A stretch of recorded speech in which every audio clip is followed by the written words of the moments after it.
Welcome to the show. Today's topic is transitioning and building personal brands with our special guest, Marcus Sanders.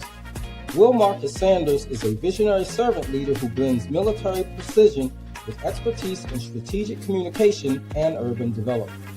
With a Master of Science in Communication and ongoing PhD studies in urban planning at Jackson State University, he leads Marcus & Company, a veteran-owned digital communication agency that elevates personal brands and minority-owned businesses through impactful social media and content strategies.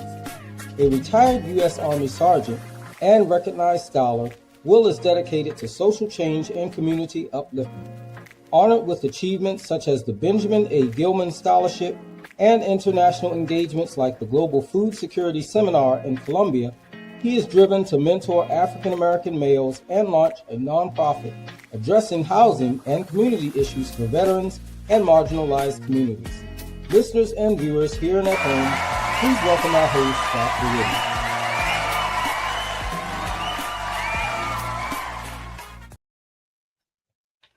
Welcome to the show. It's going to be a great one. We have Marcus Sanders with us. How are you doing?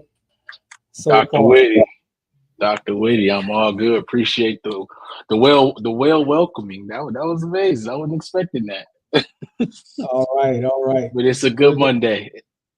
Yes, it's a magnificent, magical Monday, right? Yes. All right.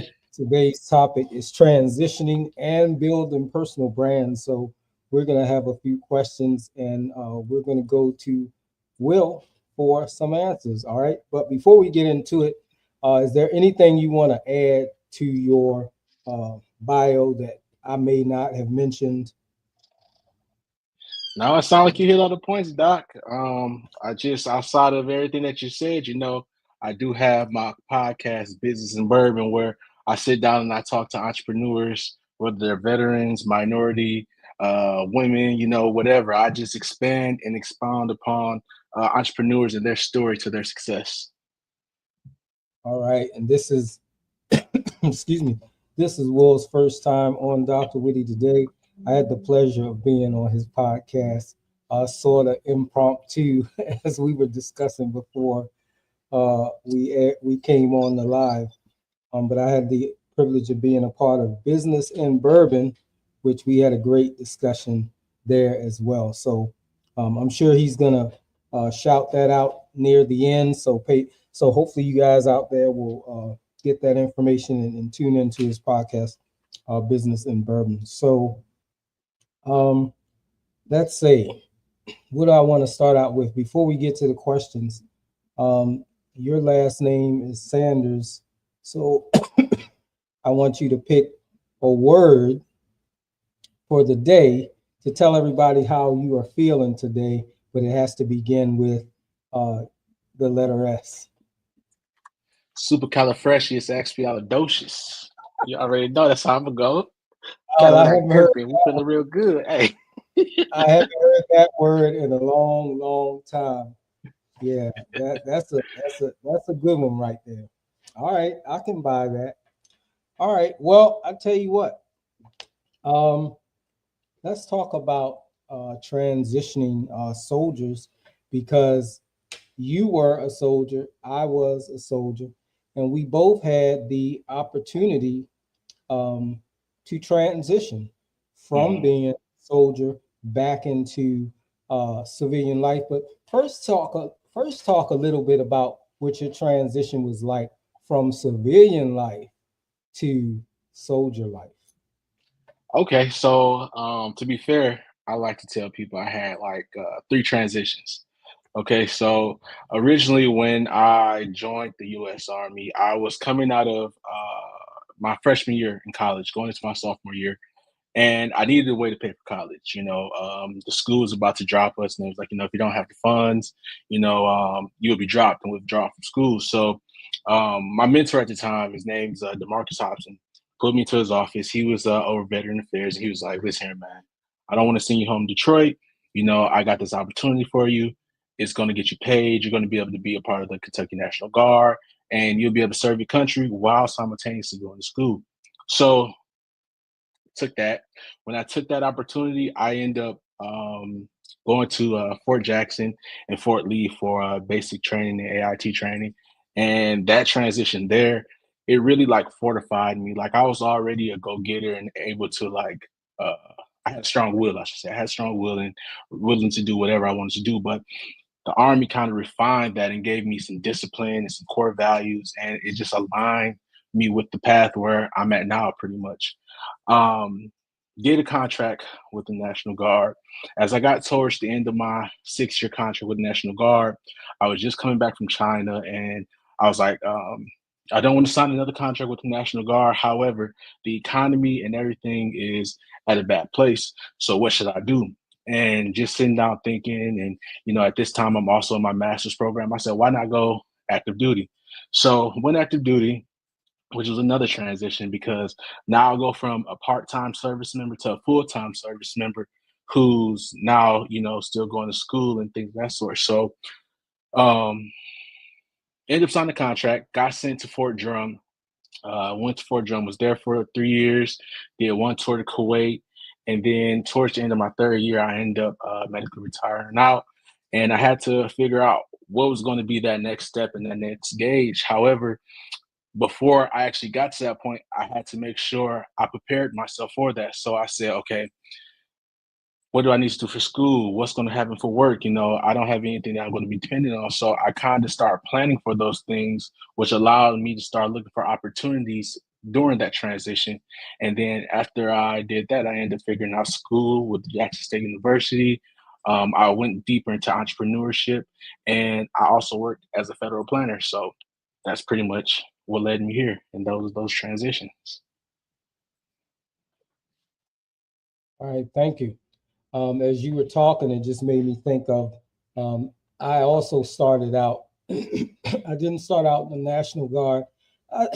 Excuse me. I started out in the reserves, and I did about 2.5 years in the reserves. And I was actually just talking to one of my childhood friends about this because he asked me what made me transition from the reserves to do the active role. And I told him that I didn't like that part-time feeling. It was sort of like straddling the fence because you was in and then you was out, and then it was hard for me to grasp the totality of what I needed to do or become if I was only doing it for a weekend out of a month. And then I didn't like the whole, I got to cut my facial hair off and all that kind of stuff. So I was like, no, I think I'm going to transition, because if I'm going to do it, I'm going to be all in. I'm going to go all the way, or it's going to be nothing. So that's what happened. That's how I got into active duty. And I did 23 years of service. So, and then like you, I had to transition out of that mindset or mode or what have you. I had to transition back over into the civilian side, which can be completely different. And there are things that you have to be prepared for, which sometimes soldiers are not adequately prepared. Sometimes because of their own lack of preparation, I would say. So, but we'll get into that a little bit as we talk about some of the questions that I have here. So, when you transition from the military back into the civilian role, I imagine, like most of us, that there had to be some sort of identity reformation. So, if you're talking to soldiers that are making that decision to transition, whether it be voluntary or involuntary, how can soldiers redefine their identity after military service? And what impact does this identity shift have on forming an authentic personal brand if there's somebody that's going to try to move into entrepreneurship? Well, first of all, I'll tell that soldier, don't recreate the wheel. Any and everything that you want to do has already been done. I mean, you may have a different outlook or a different aspect to how you present those things to the world. However, there's somebody that has done this. And when you're looking at that and you know who you and what you want to be, you need to figure out that mentor or that person that you want to kind of I don't want to say copy, but replicate. You want to see what they did and how they figured out their success, and you want to figure out how your success aligns with that. So, prime example, I want to be a doctor. I decided to go to Jackson State. My mentor, his name's Alvin Level. He's a doctor as well, but he's a doctor in education. I looked at the steps that he took to become a doctor, and I applied those steps to my life. Also, I applied, he's an entrepreneur as well too, so I applied the steps that he did as an entrepreneur to figure out how can I replicate that for myself. Once you figure out those things, you have to make a plan. You make that plan and you got to stick to that plan. Now, I don't know if everybody's a believer of Jesus Christ on here, but God has a funny way of like throwing curveballs at us. So that plan that you have may not be the exact plan that happens in 3 to 5 years or whatever time frame that you have. However, as long as you stick to that plan, you have an idea of what you want to do, it'll keep refining and it'll keep developing until you get to that point where you think it's okay, but you're going to still keep going because it's never an end point in entrepreneurship, in life, anything like that. So going to just keep refining and keep developing and figuring out who you want to be and how you're going to become that person. All right, thank you. I like how you mentioned goals because a lot of times, people don't set goals. And as you mentioned, the Bible, even the Bible tell us, hey, write it the vision, down. make it plain, so the people who look at it and read it can run with it. And so and that applies to us, first, because we can't, let's say we both are entrepreneurs, but if we can't believe in the vision for our own brand, we certainly can't get anybody else to believe in it. So we have to believe it first, and then we have to be very creative and strategic when we bring others on as well. I was listening to a podcast today, and I thought it was awesome that the person said that, and this goes with goals. They say that your future must be designed, because when we design our future, and that's just saying you're setting goals and you're making a plan, right? Most people don't design their future; they just hope for one, and so facing the future for them,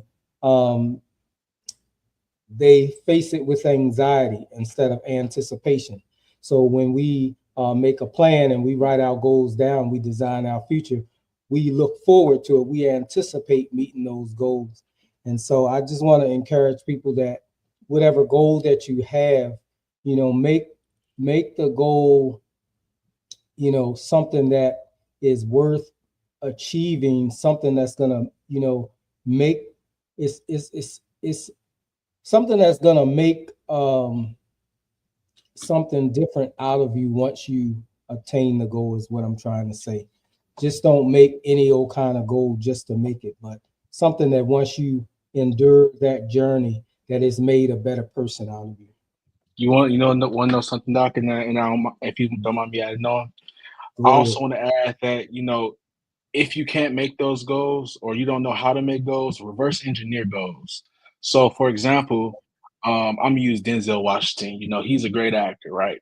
Denzel Washington is a great person, and say, for instance, you still don't know how to create a goal. Using AI and things of that sort, you're able to recreate the goal that you want to do. Say, like, Denzel Washington is successful in WXYZ. How did he do this? What are the things? What are the steps that he took to become this person? And then AI will literally write out the steps and the things that he's done and how he's been successful. And you're able to see those goals and you're like, okay, I need to do this. I need to do that. Maybe I need to go to Juilliard. Maybe I need to go to this school. Maybe I need to do this. And you're able to figure out what's for you. So you're able to create your own custom plans and goals to become successful. But you got to stick to it. You got to do the work too. There it is right there. You got to do the work. Even on those days where you're down and bad and it feels like, you trudging through the valley and it's like, I don't see no way up from here. Just know when That it's them rough times, it's coming out. Something's good is about to come. that's the part that most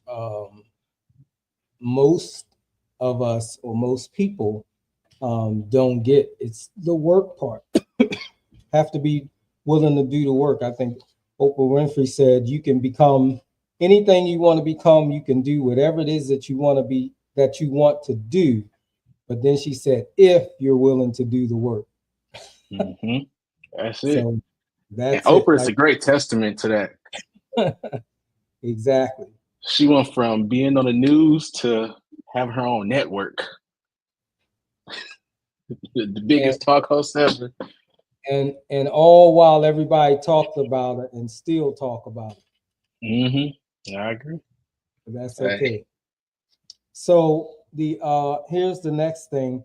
Being in the military, when you transition, you've got to be able to leverage transferable skills, and you got to know how to communicate those skills, because in the military we have what we call a military occupational specialty, aka MOS, and a lot of soldiers don't know how to translate what they did in the military over to civilian life. But there's a lot of programs out there. As a matter of fact, when you go through transition, I don't know what they call it now, but SFL TAP. SFL TAP, so they still call it Soldier for Life Transition Assistance Program. Mm-hmm. All right, so that's what it was when I was going through.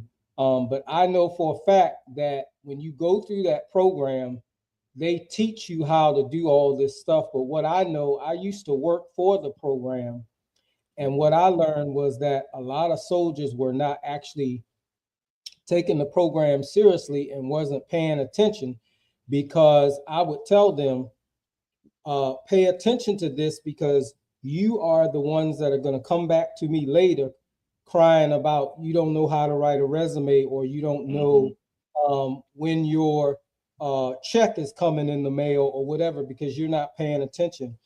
Some people would sleep, some people would show up and then sneak out of class, whatever.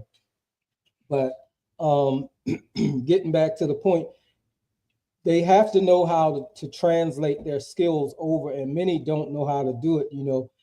They'll fill out resumes and they'll put, I was a sergeant or sergeant first class, or they'll speak in military lingo. And most civilians, unless they have been affiliated with the military, they don't know what a SGT is or SFC, or they have no idea. So you have to be able to say, say, for instance, you have to say, if you was a first sergeant, you might have to say, I was a personnel manager.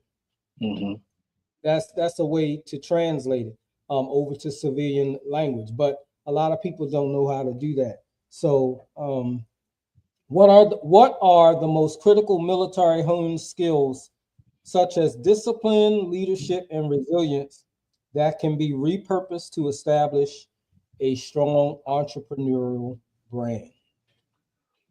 So I think everything that you said, it's a lot to unpack there. So the first thing I want to talk about is that transition aspect. When you're transitioning and you're trying to figure out how to transfer those skills, you pretty much need to break them down to the most basic point and be able to rewrite those. So for example, and I thought you were going there to give it to you, like a squad leader. Most people outside the military that just never done any service does not know what a squad leader is. But when you're writing your resume, what does a squad leader do? A squad leader has a team, and that he manages a team. It may be like 3 soldiers, it may be 5 soldiers. So ideally, you're a manager, or you're a manager of people, like those 4 to 5 people, and you pretty much make sure they reach their daily tasks. So you're making sure that those things are met. So you break those points down, and then you say that in the most basic point. And then if you need help refining those, you take what you did and you just plug it into things like Google or stuff like that, and you ask it to help you to refine it. The thing with AI is even with that, it's so accessible to us now. Even if you don't know how to do it, there's no reason for you not to have it, because you can use those things. Furthermore, when you're actually having those skills like discipline, like maybe you say, I reported to work every day at 6 o'clock or something like that. You just take those tasks and say, what are the core values and the core things of that task? I'm disciplined. I make sure the job is complete. I make sure all tasks are covered. I do this, I do that. You're taking it and breaking it down to its most basic aspect, and you're taking all the military lingo out of there and just rewriting it for civilian world. So it's very easy. And even, and not to put this out to anybody, sometimes you can take your task and make them much bigger than what they are leaving the military, because you're able to reword them and write them and structure them for them to be able to be like, okay, you did this. Wow. I'm a manager and I don't even manage 5 people. Like, you're managing 5 people. Oh my gosh, this. But you're not really managing. You're just making sure they're in formation on time. You're making sure they're going to work to do their job. You're making sure their section in the warehouse or whatever is clean. You're just overseeing them, and they're grown adults, so they're doing what they need to do. So yeah, that's all I'll say on that. Thank you. Thank you. Like you said, it's important to break it all the way down. And like you said, it's a lot of tools out there that help you if you don't know. But I would encourage people that are in the military to start with your transition assistance program. Like you said, take advantage of it, but most importantly, take it seriously, because it helps you in the transition process. I used to tell when I worked for them, I used to tell soldiers, don't wait till the last minute to fill out your VA paperwork or to go to your appointments. Don't wait for the last minute about anything. Always make sure any paperwork that deals with your transition, wherever it has to go, follow that paperwork to its destination.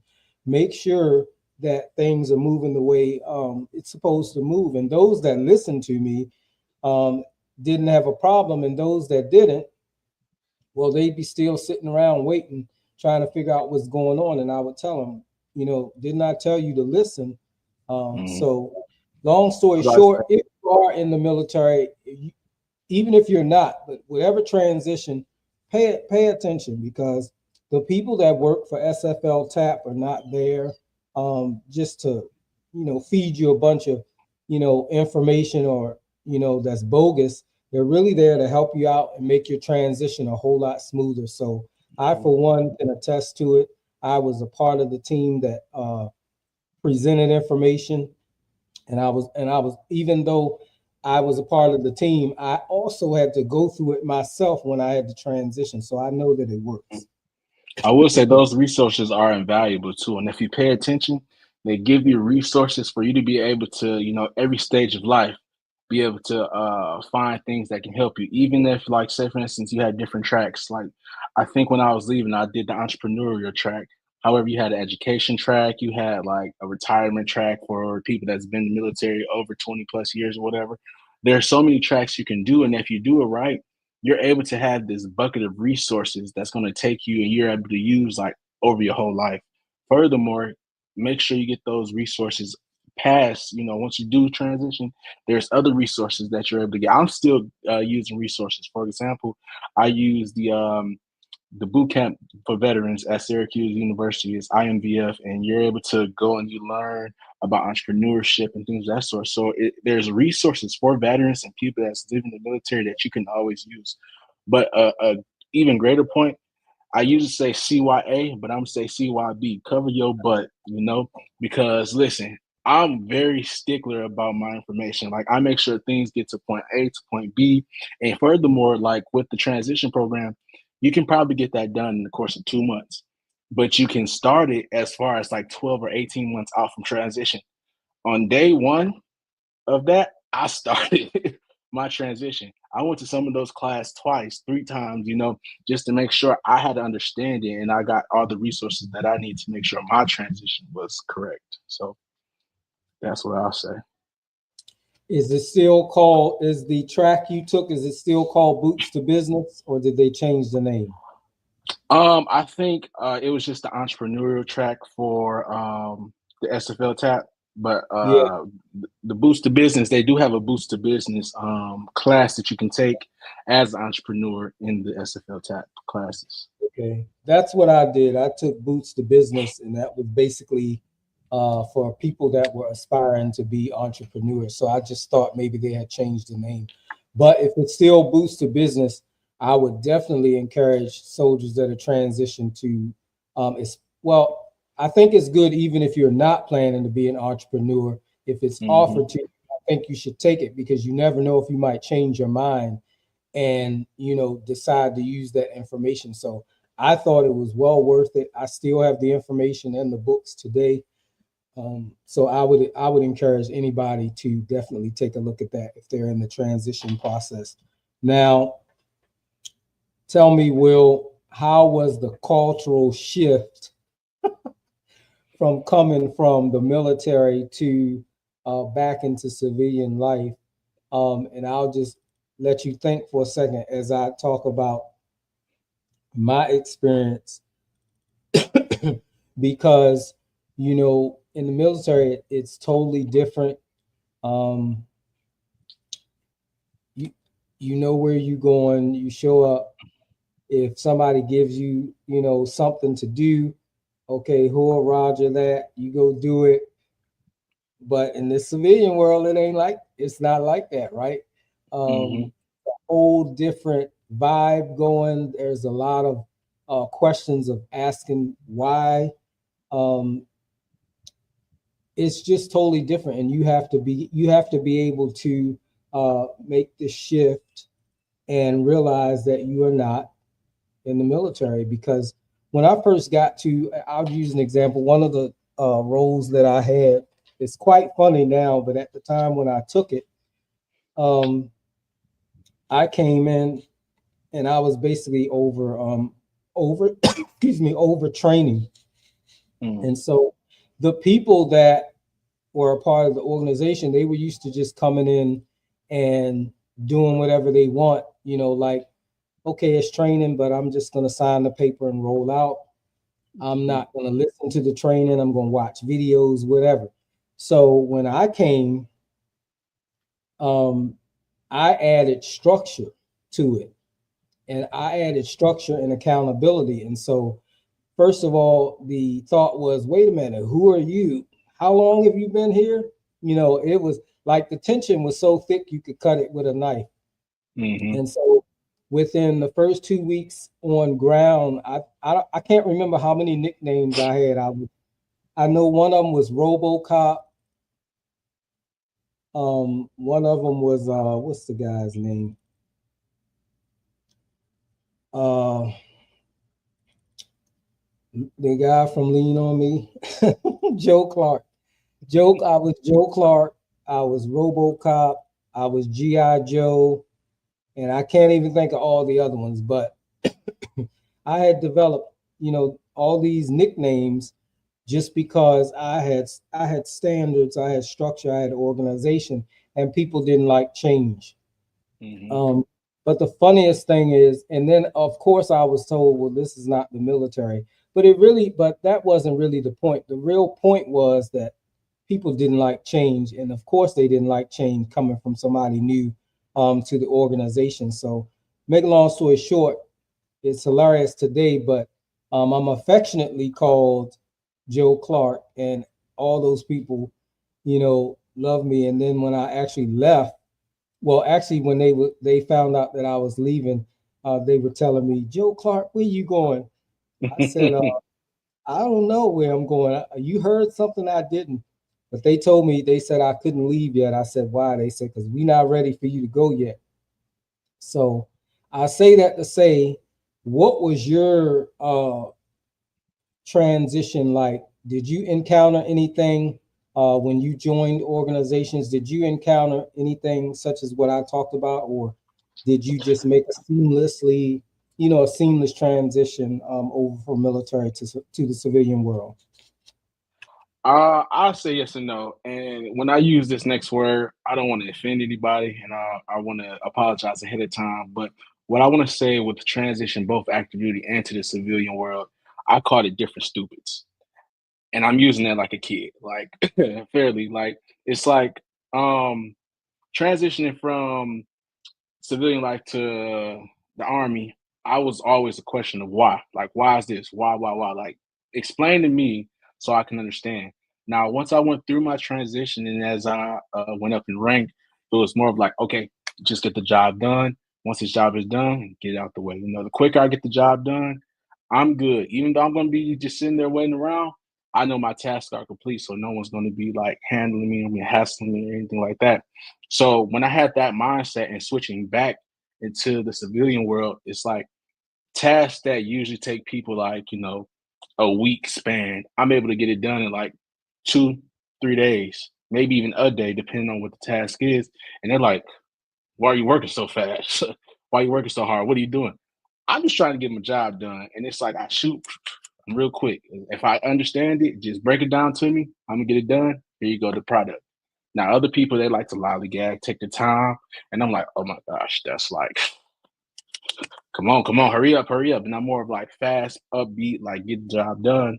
And just in that aspect, I had to understand like how I have to pull myself back and be more reserved and be more relaxed and actually work with the workflow of things. Because even when I was getting my job done, say for instance, I'm waiting on somebody else that's on my team that has to complete another part of the project. It's like now I'm asking them like, where your part at? And they're like, oh, I didn't get to that yet. So I'm like, okay, I just have to slow my roll and I can't work as fast as I think I should be. I have to, build a medium pace. And I have a nice, cool pace. But like when I'm doing stuff on my own business, I'm still high speed. Got to get it done because time kills. And I learned that in the military. So yeah, or speed kills, I should say. Yeah, it's one thing about time is we can't get it back, right? Yeah, I agree. All right. So I think we all experience some anxiety, some transition anxiety. So talk to us about what type of mindset that you had or that you had to have when you were making that transition.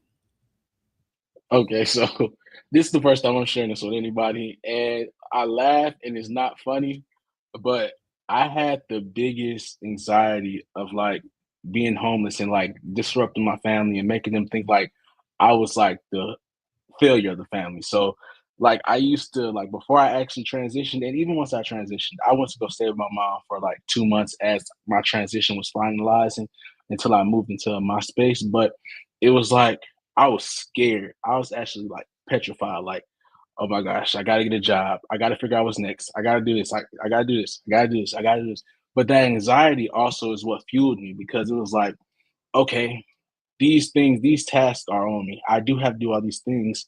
However, I use like a cutter method. It's like, let me break these things down to small chunks and then finish it because you can't figure out everything on one day. You can't figure everything out in one swing. Maybe something you're thinking about, like, oh my gosh, I got to make $1 million. Yeah, you don't need that tomorrow. But what you do need tomorrow is figure out how and where you're going to live at, where you're actually going to sleep at, where's your next meal coming from. So break those things down into like small chunks. Even though it's a lot of things, write them down. Start crossing them off. And then before you notice, you're going to be like, dang, I actually completed all this stuff. I was stressed out about it yesterday, but, I'm crossing it off and I'm getting these things completed and I'm achieving greatness. So it's like, that anxiety, allow it to fuel you, but you also got to learn how to manage and control it. Like when you're feeling anxiety, write everything you're anxious about. When you start writing it down, you're able to make a plan. We're going back to this plan again. Those plans, they work. You're going back to a plan. You're going back to goals, and you're going back to being able to see like what's the big picture, and then how can I narrow it down? How can I get focused, laser focused in, and make sure I get these things completed? Exactly. You can't trust your mind all the time. So you gotta Listen, write Doc. it, write it down and go back to it, like you said. Let me show you something. Go ahead. I still write things down to this day. This is on my desk right now. All these papers right here, front and back. I still write things down because I'm like, okay, let me figure this out.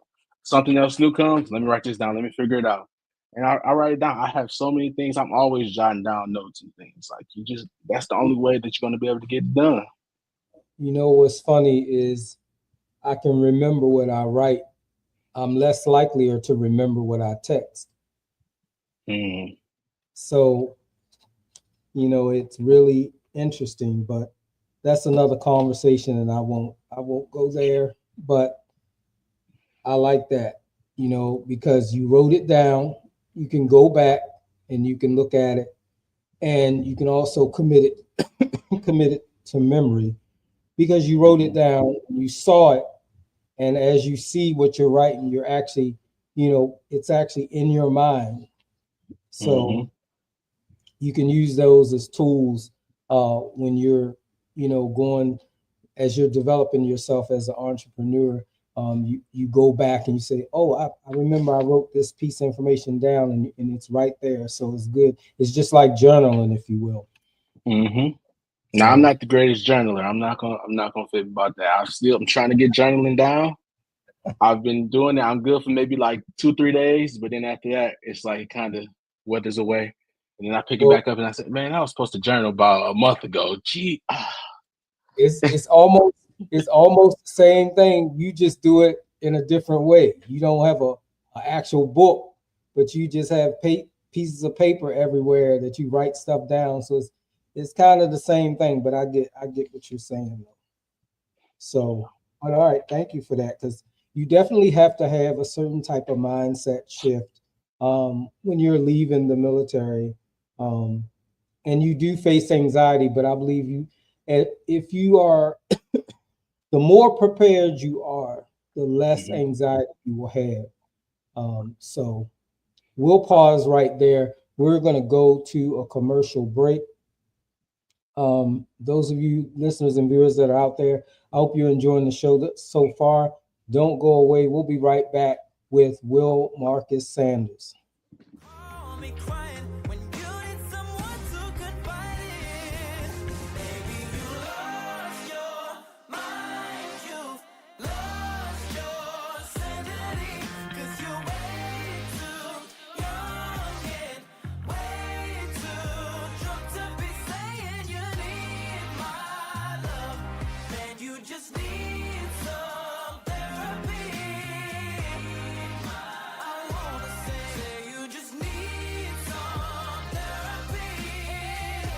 Life is a beautiful, complex journey, but amidst the hustle and grind, how often do we stop and ask, are you okay? Introducing Are You Okay? A mental health and well-being check-in and conversation, the groundbreaking book by Dwayne Wiggins Jr. With a sincere heart, Dwayne takes you on a journey that reminds us all mental health matters. This powerful guide encourages open dialogue about mental well-being, showing how vulnerability fosters healing, connection, and understanding. It's a call to reflect, reach out, and break the stigma around mental health. Together, we can build a community rooted in empathy, support, and understanding. Start your journey today. Pick up Are You Okay? And spark meaningful conversations that truly matter. Because when we check in on each other, we grow stronger together.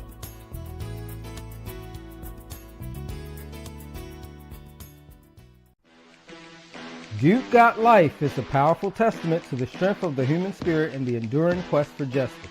At just 20 years old, professional boxer Charles Duke Tanner had the world at his feet with an undefeated record of 19-0. However, faced with the harsh reality of providing for his family, Duke took a devastating detour into drug dealing, leading to his conviction for a nonviolent drug crime and sentence of 2 life terms. What followed was a grueling 16-year battle against a seemingly unbeatable justice system, culminating in a turn of fate when Duke was granted his clemency petition and set free. Now, Duke travels the country sharing his incredible journey of resilience and transformation. His story is not just about overcoming personal adversity, but also about igniting a movement for prison reform. Through his relentless fight, he inspires others to never give up, no matter how daunting the odds. You can find your copy everywhere books are sold. All right, we are back on DrWhitty Today with our special guest, the one and only Will Marcus Sanders of Business and Bourbon. And we're having a great conversation. So, Will, I'm thinking about, okay, you have Business and Bourbon Podcast and other ventures that you're involved in. How did you use your story, like say for instance your military background and perhaps your background before you joined the military? Um, how did you use that to craft a narrative that you would use to build to kind of weave into your personal brand? Well, I've always been big on storytelling, and even in our community as African Americans, minorities, or even with the Bible, you see like stories and fables are told for people to be able to connect and relate to people. So just in that, I've always thought like, what's my story? Who am I? If somebody was asking me, what's my 30 to 60-second pitch? What am I able to tell them to captivate them and want to know more, draw them in and say, I want to know more about that guy. I want to know about Will Marcus. Like, what does he do? Like, of course, like anybody can have a media company, a podcast, you know, a website, a business, but it's like, what do you do? Why do you do that? What brought you to this point? Like, what is your mission? What's your vision? Like, ultimately, like, you're painting the picture, you're making a story, and you're telling people like what those things are to make them relate to you. A prime example, I had a talk with one of my colleagues today, and like, she's a property owner, right? And when her owning property, her properties are close to military bases. She's also retired in the military, and she told me like, I look at all the applications, and one of the things that connects me a lot is military families, and military families not having those houses or availabilities to live in houses that's close to where you live and work, play, and things of that sort. So she said, usually when I look at applications, I may have 4 good applications. They might be good all across the board. However, if I see something that's relating to like somebody that's military affiliated, like maybe they work on the post or they support a company on the post or something like that, I'm more able to connect with them and understand their story and their pains. So I'm able to resonate with them more, and I'm more willing to give them the chance before I give the other 3 applicants the chance. So painting that picture, when you're always thinking, it's like you have to think about how can I connect to this person, and that's it. And that's what builds that personal brand. And yeah. All right. Who's it? T007. I don't know who that is, but thank you for your comment. She said he or she said that's true. So how was it for you building networks as you transitioned? Like, was it an easy thing for you, or was it a challenging thing as you pursued your pursued your goals? How did it go for you as you were trying to build those social bonds and those networks? So what T said, it is important, and I would actually agree. But furthermore, to say that, I think I have to accredit that to my mom and my dad, because they gave me the freedom to be able to speak while I was young. They made sure that I was confident with myself and being able to go and talk and communicate with people. So I've been doing networking since I was little. Like, ever since my mom set me down and told me like I need to go make my own money for football, and I set up my first lemonade stand and cut grass and stuff like that. I've always talked to people.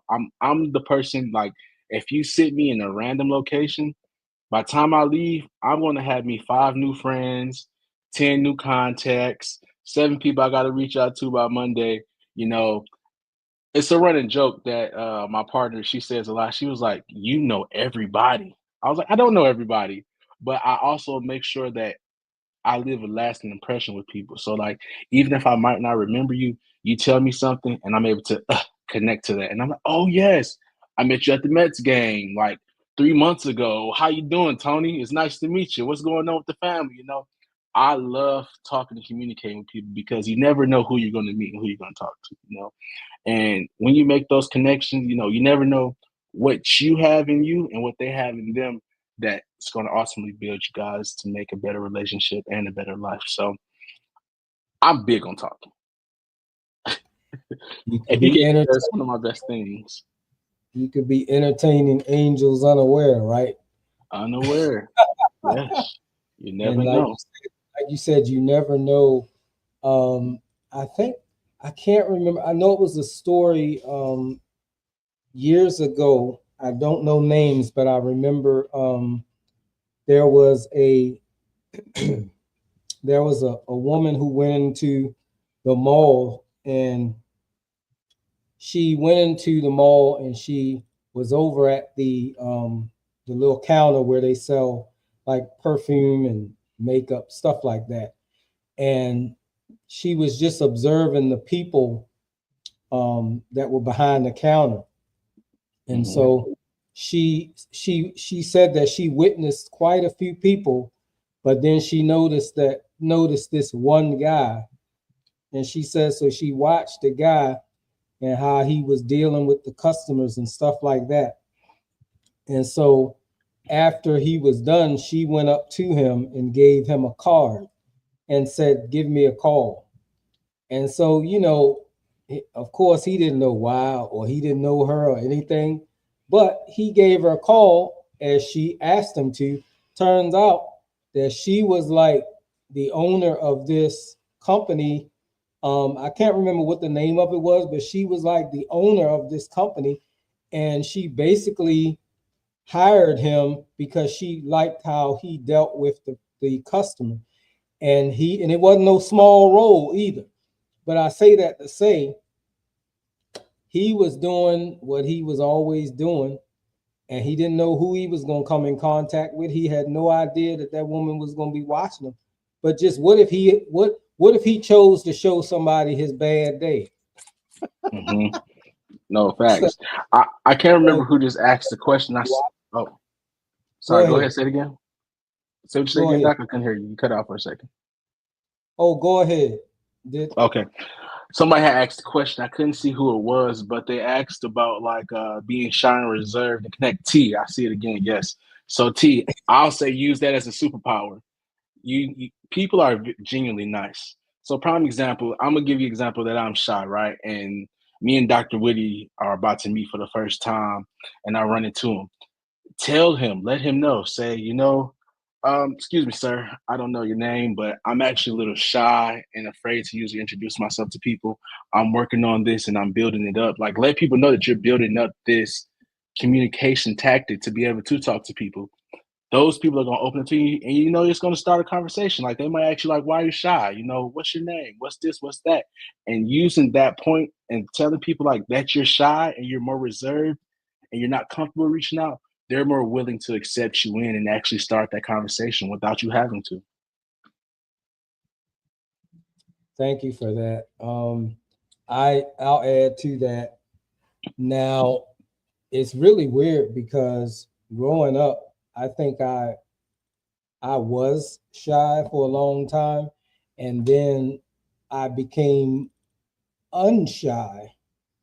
I mean, I was never just this person who just always was talking to everybody, but I wasn't, so shy.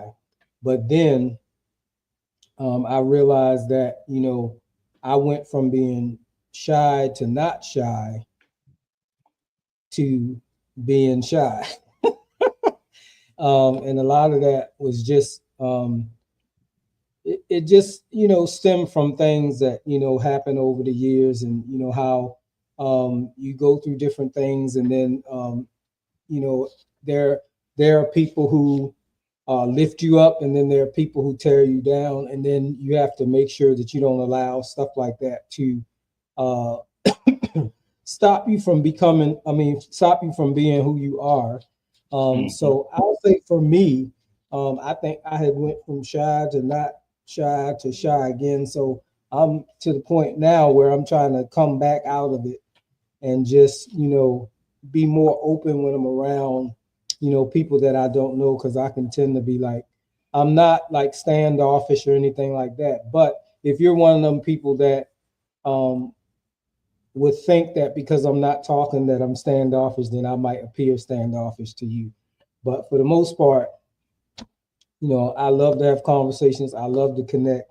And what I often tell people is if you're finding it difficult to connect with a person, it's real simple, because all you have to do is think about any relationship that you have, and you think about how you connect with that person. And if you know how you connected with that person, I tell people all you have to do is find something that is a connector to you and whoever it is that you're trying to have a conversation with or relationship with. And once you find it, you will connect. All you have to do is try. And sometimes, depending on who the person is, it may take you more than one day or 1 week. I was the type of person that I would run into a lot of people who would be, I'll use one example. I had this one lady that worked on my job, and she just used to always frown and look like she was in a bad mood all the time. And I just used to walk up to her and I would smile, and then I would tell her, I'm going to get you to smile one day. And she would be like, no, you're not. I said, okay. So long story short, eventually I did get her to smile. And when I didn't come to try to make her smile, she would tell me, where were you? I was waiting for you to come that particular day, but I wasn't there for whatever reason. But it's easy to do it. It can take work, so it's not impossible. I'll just leave it at that. Yeah, it definitely takes practice. You just gotta practice it too. So definitely. So I know that there were misconceptions about military life and soldiers in general that you may have experienced when you made your transition. Biggest misconception: soldiers are rich. No, and some of us are, right? But people have a lot of different misconceptions about people in the military. People in the military lazy, whatever. What misconceptions have you heard or that you might have experienced it as you transition from military to civilian life? And how did you deal with those misconceptions? So I think the two biggest misconceptions that I had and I still face, one, military people rich. We're not rich, trying to figure it out. But the second one is that I have it all together. I do not have it all together. And every day I'm trying to figure out like what's next, what's going on, like what's my new angle to be able to make sure that today was better than yesterday. Like I'm still figuring this out. I don't think like I've reached that point to where I'm like, oh, I've made it. But I also feel like I'm successful enough to where if I look back from 10, 15 years ago, it's like, I've made a great leap of the work and the stuff that I wanted to do. So I think those are the two biggest misconceptions. Yeah,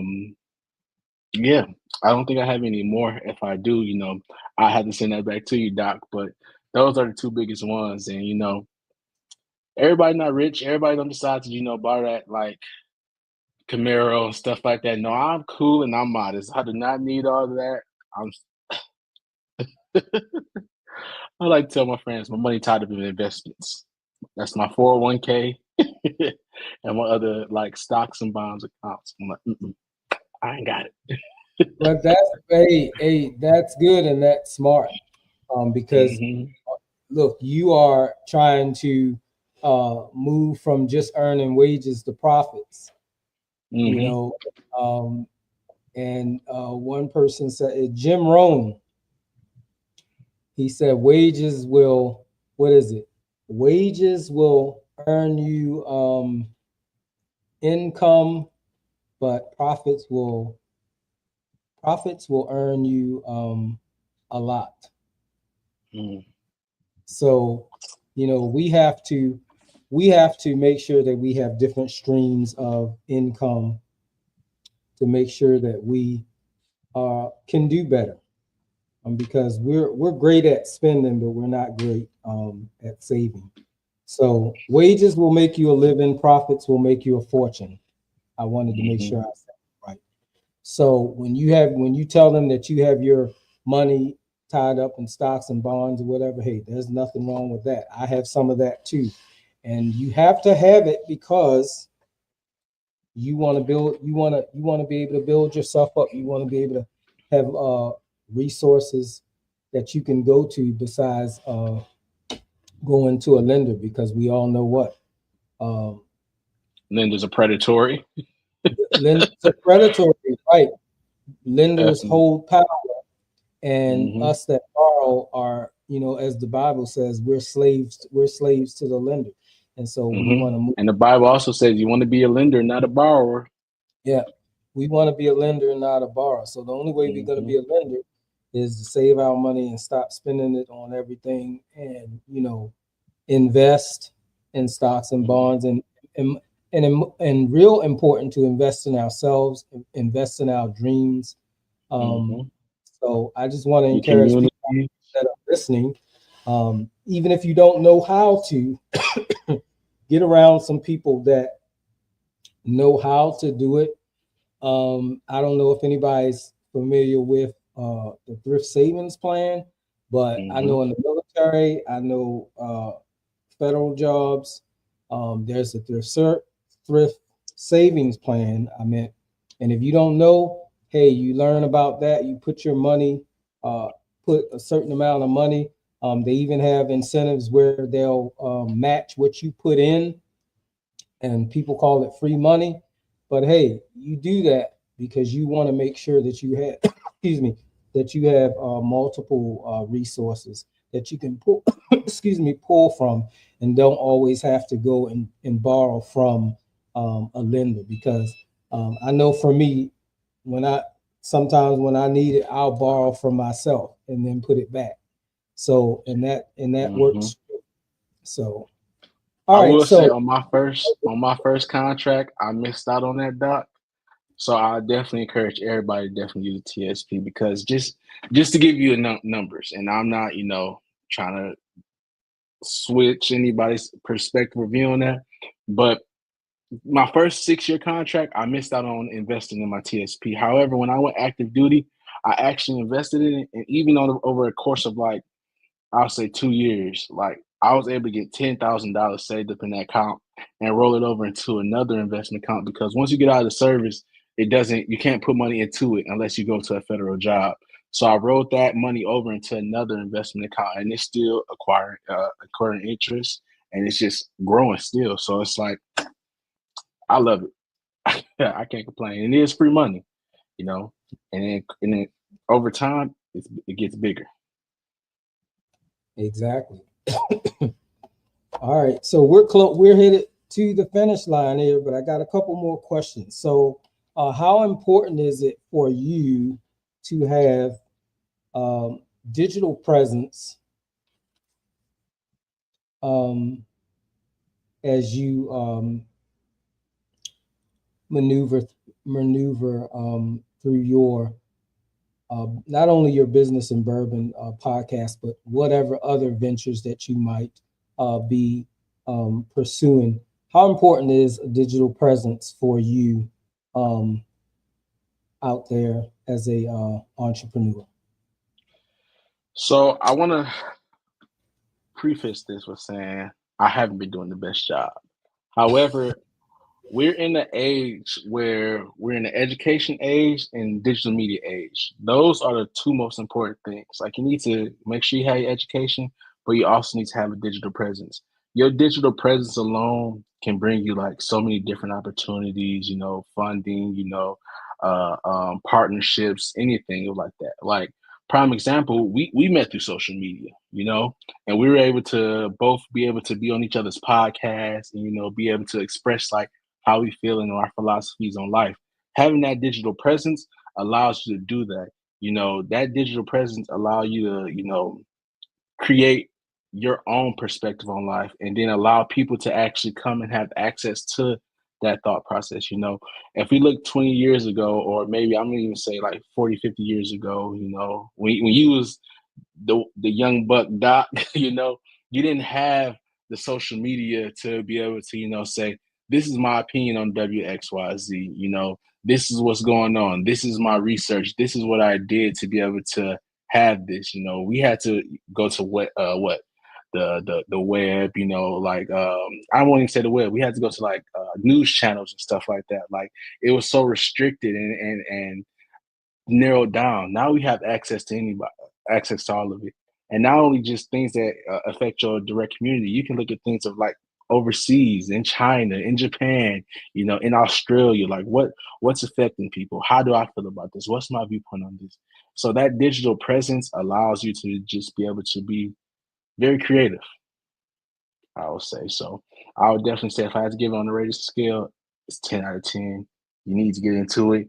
And even with you getting into it, say for instance, people like me, I'm busy right now. If you understand having the digital presence, you can now monetize that and be able to build digital presence for people. So I'll say digital presence is very, very important. Exactly. Like you said, everything is at your fingertips, but how I will add that you do have to be disciplined because, digital information is there forever. Mm-hmm. You definitely have to be disciplined, know what you should be putting out there and what you should just reserve. Yes. So, Yes. but like you said, we met on social media, and it's been great. So, I'm sure we'll do other things moving forward. So I look forward to that as well. So as we close out, what I want to ask you before we do the last thing, I want to know if you could help a transitioning soldier or maybe one that already transitioned or anybody who's listening and doing the show, what are some step-by-step strategies that you can share for soldiers or, well, first of all, soldiers transitioning from civilian life, from the military to civilian life? What are some actionable steps that you can tell them, or strategies that you can share with them to help them move toward building whatever venture that they might want to pursue as an entrepreneur?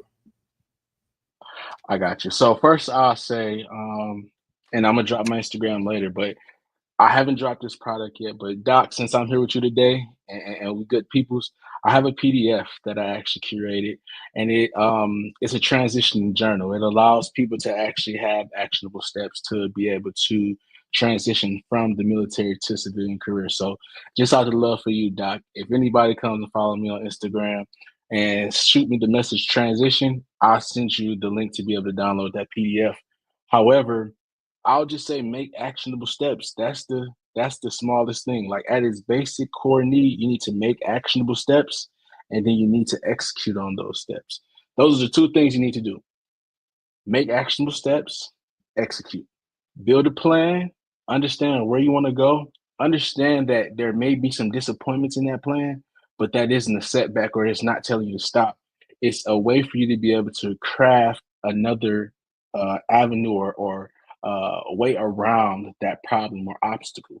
So just keep working on it. And I'm telling you, like every day when you wake up with a plan and you make things happen, you'll be surprised where you're at in like a year's time, 10 years. All right. Last question before we close out. How we know in the military you had to build emotional resilience. You had to be adaptable, all that type of stuff. So how does the resilience that you learned in the military service, how did that create a foundation for a powerful personal brand? I think it's simple as the word resilient. You got to be able to bounce back. Like I think I've probably got 5 times as many no's as I do yeses. But those no's are the things that actually refine like my next steps. Like I don't take no as like my dream has been crushed. I take no as if, okay, the thing that I presented at this moment is not ready yet. It's not able to go to market yet. And that's how like I have the mindset that I just need to keep refining it. I gotta keep developing it. I gotta find a new access point. Heck, I might not. I need to find a new network or somebody to actually present this to. So I think just being able to be resilient and bounce back from anything is like the biggest thing. And even in those times where things are going as planned, just know it's light at the end of the tunnel. It's coming. It might not come when you want it to come, but it's coming. Trust and believe. All right. So no might not mean no forever, just no at this time, right? Mm-hmm. Or from that person. So yeah. It might be delayed but not denied. So mm-hmm. we have to be resilient because, like Will said, everything may not go as planned, and a lot of times things don't go as planned, but it doesn't mean that the plan's not going to work. So those of you that are out there, I hope you enjoyed the show on transitioning and building personal brands with Will Marcus Sanders. This is not going to be the last time that he'll be on DrWhitty Today.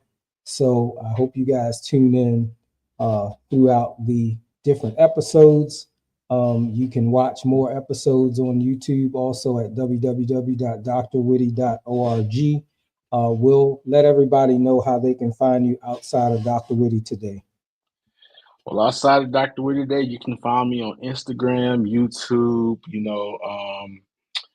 that's pretty much it. For Instagram, my Instagram name is @it's Will Marcus. I was about to say it's Will Marcus, but it gets a little confusing. So if you type in it's Will Marcus, you can find me personally. I do have Will Marcus & Co. also on Instagram, and that's where a lot of my business and bourbon and different photography and videography aspects of my business sit.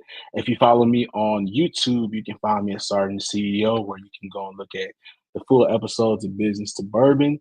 And for everybody that's viewing this, if you message me on Instagram, the word transition, I'll make sure I get you my transition PDF. So you'll be able to transition from active duty military to civilian life. Yep. And always be able to bounce back. Appreciate you. All right. I am DrWhitty. I can be found on Facebook, Instagram, LinkedIn, YouTube, NX, better known as Twitter. We hope everybody have a great day. We'll see you next time on DrWhitty Today.